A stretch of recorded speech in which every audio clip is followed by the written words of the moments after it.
What's up everyone? Welcome back. Today we're taking a deep dive into the 2014 Volkswagen Golf R. Not as a stock car review, but as a tune-focused breakdown. How it drives, where it shines, where it struggles, and most importantly, who this tune is actually for. The Golf R is one of those cars everyone thinks they understand. All-wheel drive hatch, turbo 4-cylinder, easy speed. But when it's tuned properly, this thing becomes a lot more nuanced than people expect. So let's break it down. Driving feel, corner behavior, acceleration, braking, and how this tune performs in real racing situations. The idea behind this tune is control over brute force. Yes, the Golf R has plenty of power potential, but if you lean too hard into straight line speed, the car turns into a front-heavy understeer machine. Instead, this setup focuses on predictable all-wheel drive behavior, strong mid-corner grip, clean power delivery on corner exit. This isn't a drag tune, this isn't a leaderboard cheese build. This is a raceable, repeatable tune, something you can push lap after lap without fighting the car. Let's talk acceleration. The turbo power band on the Golf R is where this tune really comes alive. Power comes in early, but not violently. Instead of spiking torque and blowing through the front tires, the all-wheel drive system actually gets a chance to work. Out of slow corners, the car pulls cleanly, doesn't snap sideways, and rewards smooth throttle input. You can short shift slightly on corner exit and still get strong drive, which makes this tune especially forgiving in longer races or technical circuits.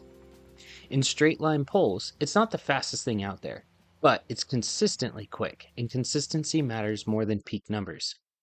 On corner entry, the Golf R naturally wants to push. That's just the physics of a front-engine all-wheel drive hatch.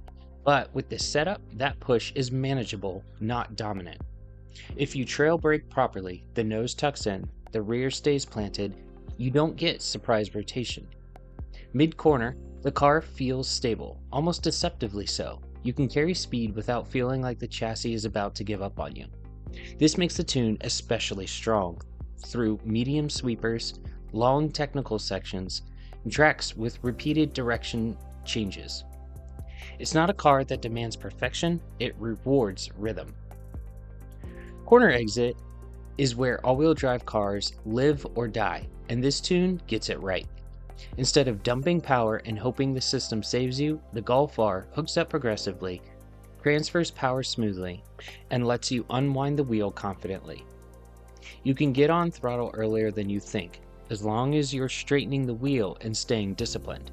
If you mash the throttle mid-corner, yes, it'll still push wide.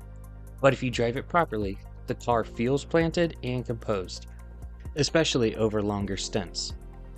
Braking performance is solid, but the car rewards clean inputs. Hard, late braking will overload the front tires quickly. Instead, this tune works best when you brake slightly earlier, release smoothly, let the chassis settle before turning. When you do that, the Golf R feels predictable and stable. No step oversteer, no panic moments. Weight transfer is controlled, not dramatic. That makes this tune ideal for league racing, close battles, and drivers who value consistency over hero laps. So who should actually run this tune? This Golf R setup is perfect for drivers stepping up from front-wheel drive cars, players learning the all-wheel drive racecraft, and anyone who values confidence and repeatability. It's not going to dominate drag strips, it's not going to feel wild or overpowered. But in real racing, side by side, lap after lap, this tune shines because it's easy to trust. If you're tired of fighting your car instead of racing other drivers, this is the kind of setup that lets you focus on racecraft instead of damage control. The 2014 Volkswagen Golf R doesn't need to be extreme to be effective. With the right tune, it becomes a balanced, confident, inspiring weapon, especially on technical tracks and in competitive lobbies. It's not flashy, it's not chaotic, it's just solid, fast, and consistent. And sometimes, that's exactly what wins races. If you enjoyed this tune review and want more deep dive setups like this, make sure to let me know, and I'll see you in the next one.